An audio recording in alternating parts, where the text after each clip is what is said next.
Señor legislador Diego Echeverría. Tiene usted la palabra, legislador. Gracias, presidente. Para nosotros es un gran honor hacer uso de la palabra en una instancia tan importante como la que hoy nos reúne. Un día como hoy, pero hace 77 años, el Ejército Rojo de la Unión Soviética liberó el campo de concentración de Auschwitz y por ello desde hace ya muchos años, por resolución de las Naciones Unidas, se designó el 27 de enero como el Día Internacional de la Memoria de las Víctimas del Holocausto.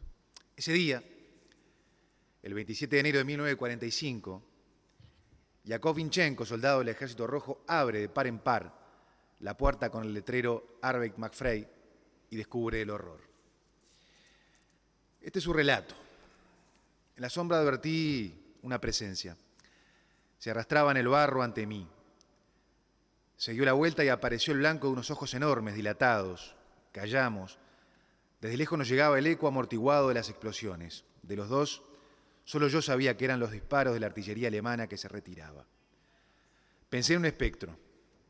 Dudé si yo estaba herido o incluso muerto. No estaba soñando, estaba ante un muerto viviente. Detrás de él, detrás de la niebla oscura, intuí decenas de otros fantasmas. Huesos móviles, unidos por una piel seca y envejecida. El aire era irrespirable. Nos tomó de sorpresa el miedo a contagiarnos, la tentación de escapar. No sabía dónde me encontraba. Un compañero me dijo que estábamos en Auschwitz. Avanzamos sin decir una palabra. La toma de conciencia del Holocausto constituye un gran escudo y aporta una barrera a toda expresión fuerte de antisemitismo. Por eso estas instancias son una oportunidad tremendamente importante para el nunca más. Tiene un significado hacia el pasado y hacia el futuro, de profundo pesar y dolor, pero también de mirar hacia un futuro sin los horrores de la muerte, de la discriminación, de la persecución y del genocidio. Al momento de escribir algunas consideraciones para esta ocasión, intentamos no limitarnos a desarrollar los hechos aberrantes que sucedieron, sino aportar luz para el presente y especialmente para el futuro. Debemos ir más allá del repaso histórico, necesario obviamente para jamás olvidar, pero no suficiente. Debemos plantar la bandera de reivindicaciones filosóficas y políticas que hacen un escudo permanente ante el ataque de quienes hacen del odio y la discriminación un dogma. El desafío hoy está en luchar contra la búsqueda de culpables. En Europa de comienzos del siglo XX, la búsqueda de culpables a la derrota alemana en la Primera Guerra Mundial o a la crisis económica, hoy son otras las búsquedas, pero el odio es el mismo. El desafío hoy es construir una multiculturalidad como estribo para la convivencia y la tolerancia que destierren definitivamente la ignorancia y el odio. La Asamblea General de las Naciones Unidas aprobó hace pocos días una resolución para combatir la negación del Holocausto en las redes sociales. La resolución, respaldada por decenas de países, establece una definición clara de la negación del Holocausto y exige a las redes sociales y empresas de Internet eliminar este tipo de publicaciones. Aunque la resolución no tiene ningún mecanismo de aplicación aún, se espera que establezca una nueva norma internacional para combatir la negación del Holocausto y que los Estados miembros de la ONU la adopten y promuevan una legislación interna en sus propios países. Hoy el desafío está en generar herramientas y posturas claras y firmes. La resolución incluye también el reconocimiento por parte de la ONU de una definición de negación y distorsión del Holocausto, que figura en su texto y se basa en la definición utilizada por la Alianza Nacional para la Memoria del Holocausto. La negación del Holocausto es el discurso y la propaganda que niegan la realidad histórica y el alcance del exterminio de los judíos por parte de los nazis y sus cómplices durante la Segunda Guerra Mundial, conocido como el Holocausto o la Shoah, dice la definición.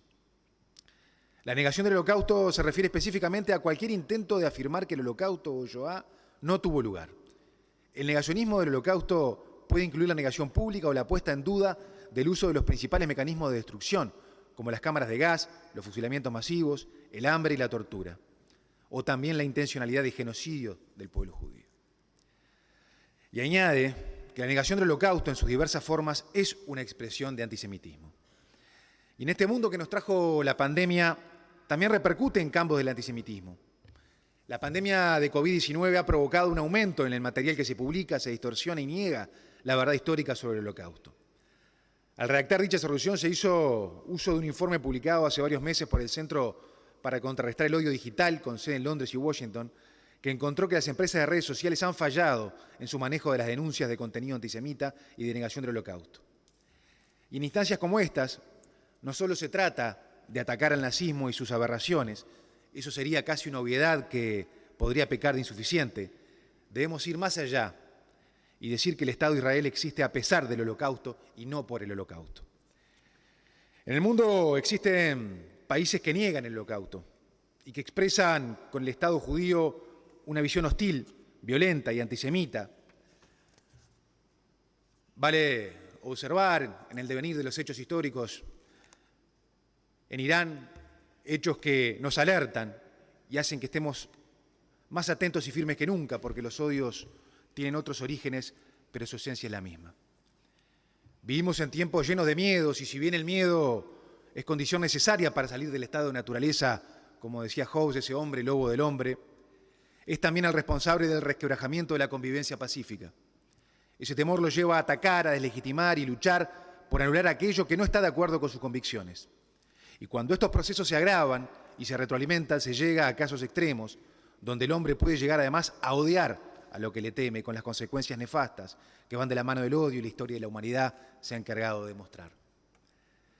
Por eso la reflexión debe ser profunda, no podemos comparar livianamente fenómenos políticos, menos aún caer en la generalización, pero el miedo como fenómeno antropológico podrá ser el mismo, pero no en las realidades sociales, culturales, religiosas, económicas, tecnológicas y políticas. La realidad es que la carrera armamentista hoy es digital, como dice Harari, y quienes ganen esta carrera gobernarán el mundo. Estamos entrando a una nueva era colonial, la del colonialismo de datos, donde estos tienen más poder que un tanque. Y a esta altura de la historia es muy difícil negar que las redes sociales e Internet suelen ser generadoras, catalizadoras y promotoras del miedo, de viejos miedos, que ahora tienen nuevas plataformas y nuevos intérpretes, porque cambian los medios, no los miedos. Y cabe preguntarnos, especialmente en una instancia como la de hoy, si aprendió el mundo realmente de los horrores del pasado.